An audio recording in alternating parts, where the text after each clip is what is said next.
Di awal langkah yang paling utama, marilah sama-sama kita panjatkan puji berserta syukur atas kehadiran Allah Subhanahu wa Ta'ala yang telah memberikan kita kesempatan untuk dapat berkumpul di tempat yang berbahagia ini. Salawat bertangkaikan salam, marilah sama-sama kita lantunkan kepada baginda Nabi besar Muhammad sallallahu alaihi wasallam, sosok panutan kita yang telah memberikan kita contoh terbaik di kehidupan sehari-hari.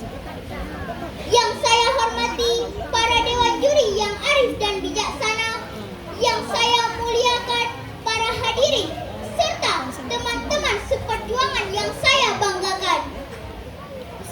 Hadirin yang saya muliakan, pada kesempatan ini saya akan menyampaikan pidato saya yang berjudul Peluang dan Tantangan Generasi Muda di Era Digital. Teman-teman, pastinya kita sudah tahu kalau zaman sekarang teknologi berkembang super cepat. Gadget ada di tangan kita 24 jam. Informasi bisa diakses dalam hitungan detik. Dan media sosial pun sudah jadi bagian kehidupan sehari-hari. Generasi kita ini dikenal sebagai generasi yang update teknologi. Dari bangun tidur sampai tidur lagi. Teman-teman, kalian juga nggak bisa jauh-jauh dari HP, bukan? Tapi pertanyaannya, apakah kita sudah benar-benar memanfaatkan teknologi ini dengan baik? Atau justru kita yang diperbudak oleh teknologi?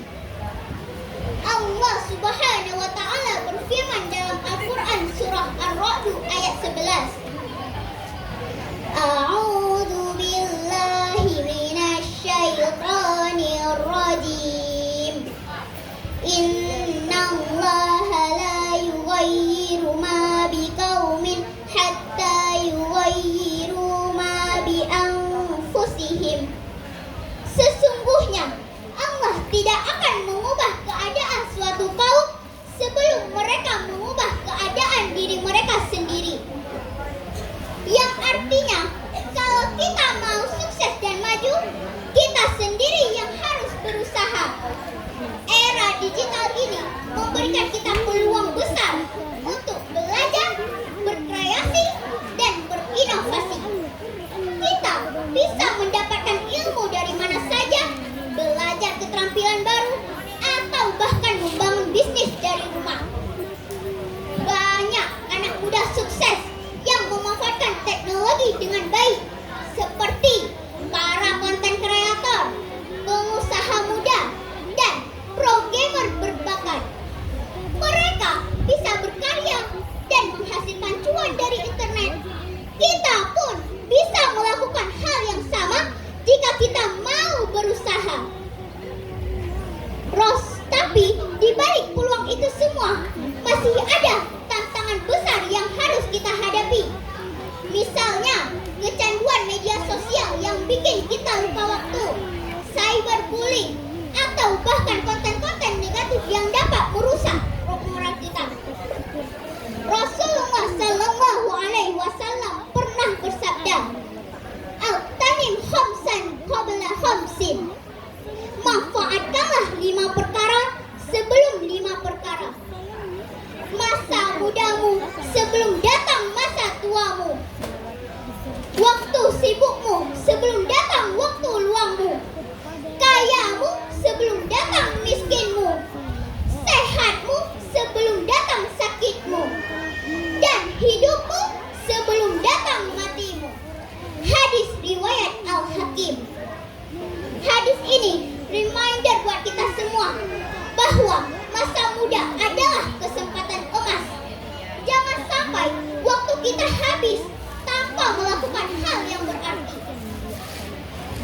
Hadirin yang saya muliakan, berikut beberapa langkah cara menghadapi tantangan di era digital agar kita bisa memanfaatkan era digital dengan sebaik mungkin. Yang pertama, gunakan teknologi untuk hal yang positif.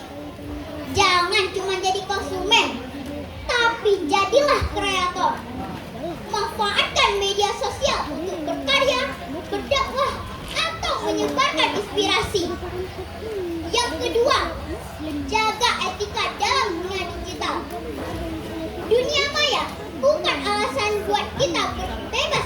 seenaknya.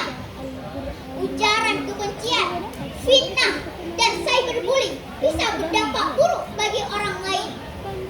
Ingat, jejak digital itu abadi. Apa yang kita tulis atau bagikan bisa berdampak di masa depan. Maka, mari kita harus selalu berusaha bersikap baik dan bijak dalam berkomentar di internet. Jadi, teman-teman, kesimpulannya, mari kita jadi generasi yang cerdas dan bijak dalam memanfaatkan teknologi. Gunakan media digital buat hal yang bikin kita berkembang dan bermanfaat buat orang lain. Jangan sampai kita terjebak dalam dunia maya tanpa arah. Mari kita jadi generasi yang tidak hanya update teknologi, tapi juga punya visi dan tujuan yang jelas. Semoga kita semua bisa sukses di dunia dan di akhirat. Amin ya rabbal alamin. Padi habis tinggal jerami. Bakar dulu hingga bersih. Pidato saya sampai di sini. Cukup sekian. Terima kasih. Saya akhiri. Wabillahi taufiq wal hidayah. Wassalamualaikum warahmatullahi wabarakatuh.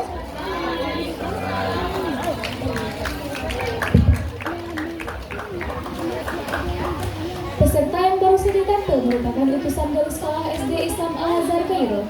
Selanjutnya kita panggilkan kepada peserta dengan nomor urut 12 atas nama Said Ibrahim.